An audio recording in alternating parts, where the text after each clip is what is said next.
implementation of the RTI Act among PSUs. As I am an ex-PSU man, I know that how much time is spent in the disposal of RTI Act. And our main aim of the scope is how we can save the administrative time and cost of the PSUs. So this program is also for this purpose, that by the learning from this program, you are able to process the RTI applications in a very faster manner.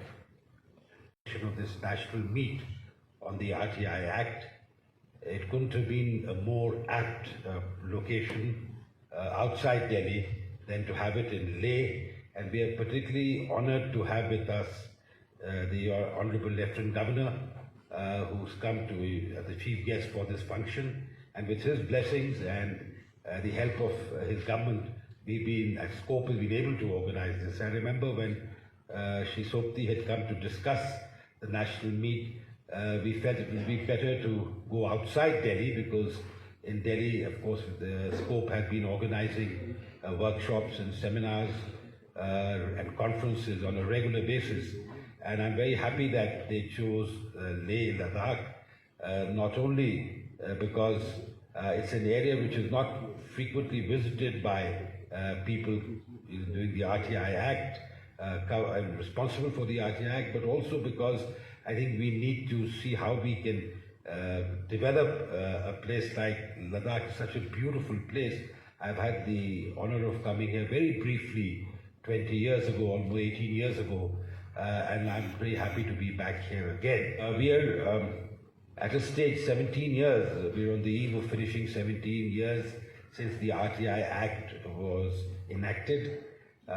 Much water has flown down the bridge, under the bridge, but I think we could justifiably be proud that this landmark legislation has been implemented in a very good way. However, as they say, the glass is always half full, and a lot more needs to be done, and I'm sure you will deliberate in the next 2 days on how we can further strengthen the Act, more importantly, and how we can more effectively implement the RTI Act.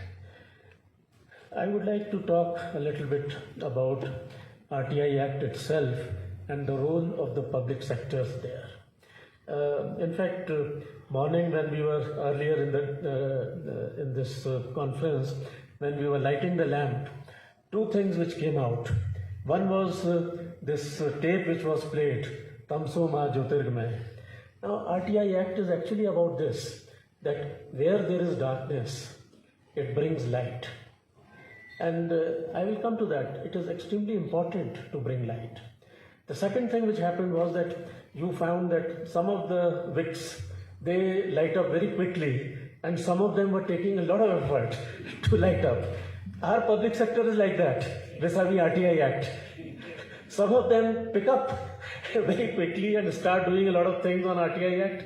Some of them are stragglers, I would use the word.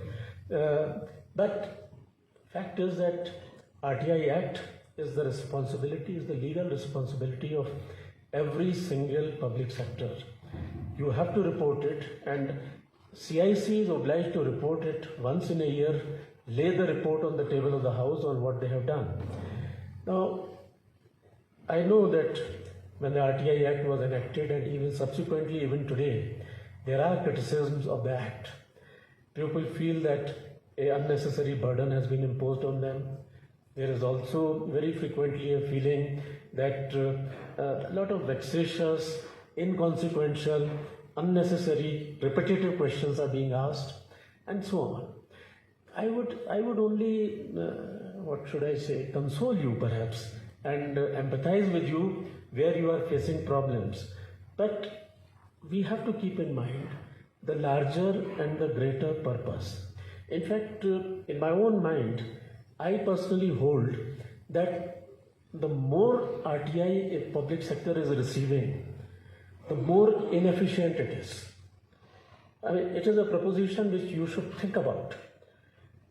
You see, even if an employee is coming and repeatedly asking a question, that means that you have not been able to address his concerns, and therefore he has taken the route of RTI.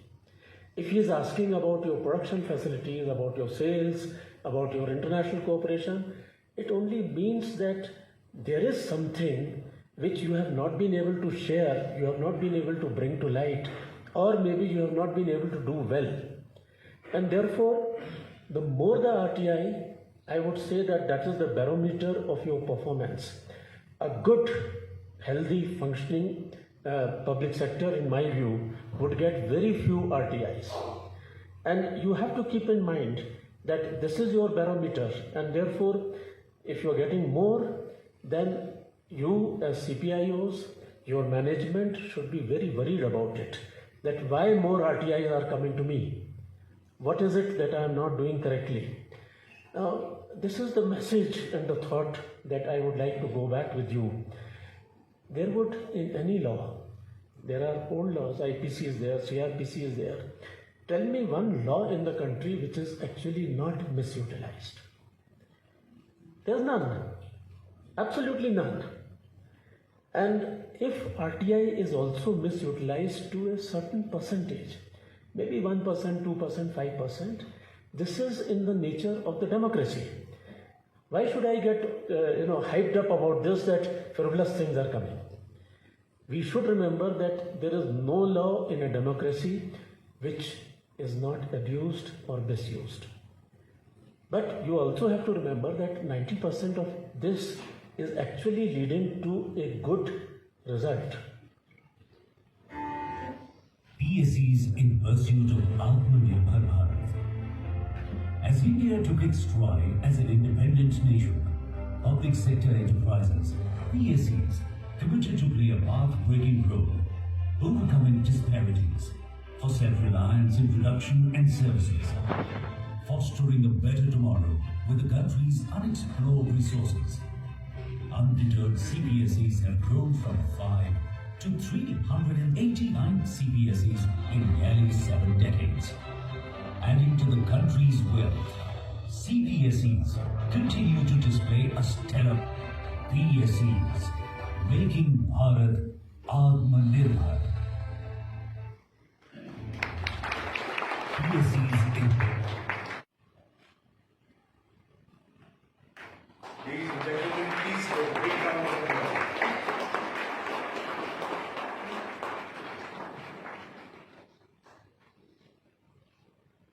You can visit the website ladakh.nic.in/departments to see departments and their functions and power and duties. Let me just go through the department. These are the pages where all departments can be seen: Finance Department, GAD, Health Department, Housing and Urban Development.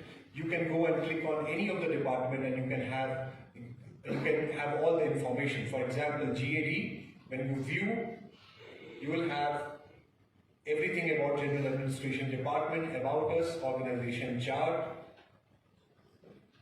who is who, powers and duties, citizen charter, RTI, orders.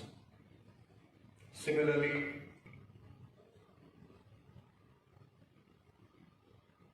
we can see about us, their mission, vision, who is who, citizen charter, trades offered in ITIs, name.